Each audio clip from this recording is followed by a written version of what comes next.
Is your team looking for a wide receiver? There's still some guys available, not a whole lot. Amari Cooper's a big one. Stephon Diggs, Keenan Allen also still looking for their next home, but a lot of the hay is already in the barn in free agency when it comes to the wide receiver position.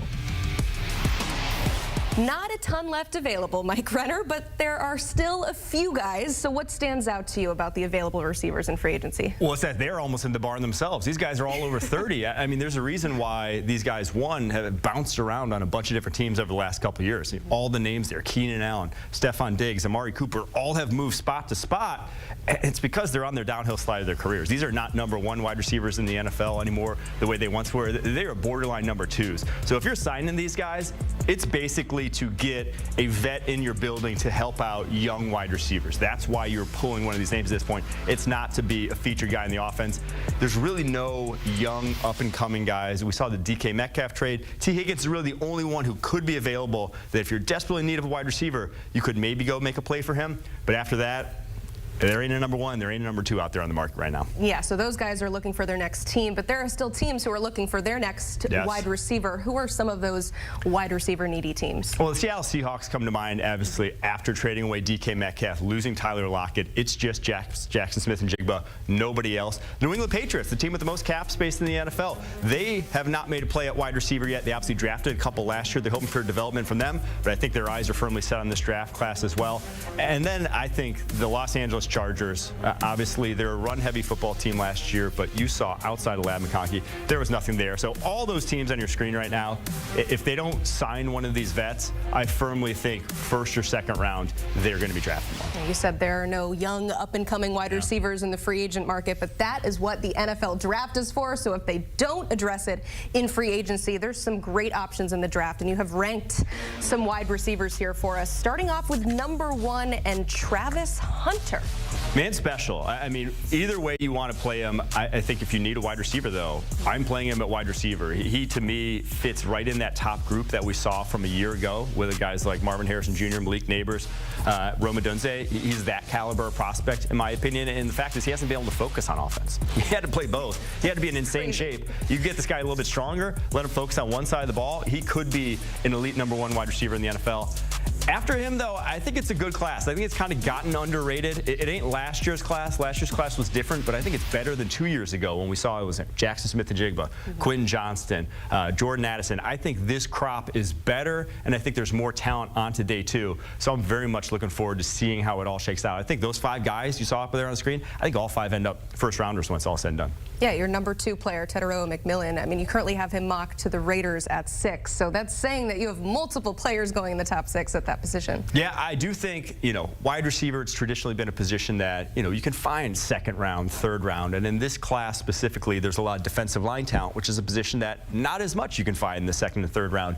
But I do think because of the unique skill sets of some of these top guys, Tetairoa McMillan is 6'5" with, a massive wingspan, a massive catch radius. You see there, he's been uber productive over the last 3 seasons, going over 1,200 yards each of the last 2.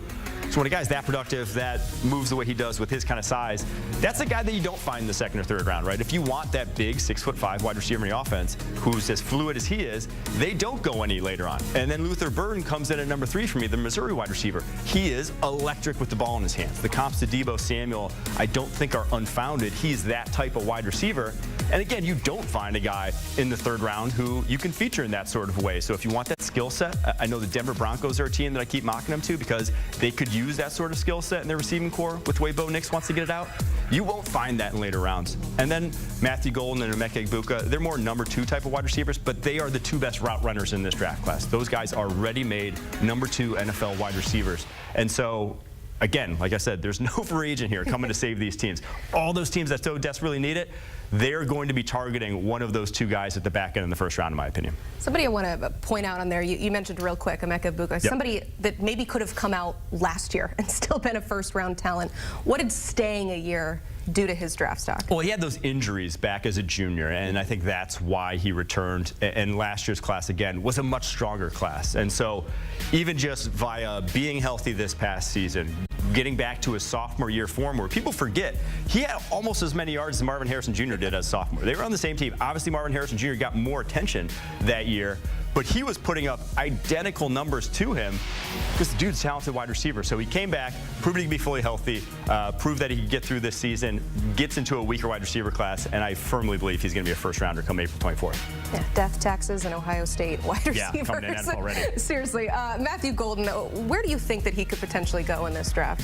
It's going to be, that's the most intriguing one to me because no one that I've talked to saw 4.29 speed on his tape.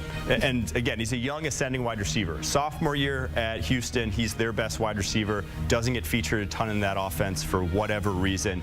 Transfers to Texas, all of a sudden becomes their #1 wide receiver, gets ahead of Isaiah Bond, who was the guy, the household name heading into the season in every first-round mock draft. Well, he falls out of favor because of this guy, can't stop getting open. So an ascending guy, if he's really physically developing still and getting faster, which a 4.29 would suggest based off of what we saw last fall, I could see a team buying into what his upside could be, and I could see him break his way into the top 20. Yeah, I think he surprised himself with how fast he ran in that 40-yard dash.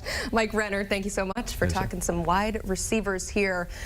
Speaking of the draft, with the first pick with Ryan Wilson, Mike makes a few appearances on there from time to time, but whoever is on will get you ready to go for April's draft and all the latest offseason moves. Scan that QR code or listen wherever you get your podcasts.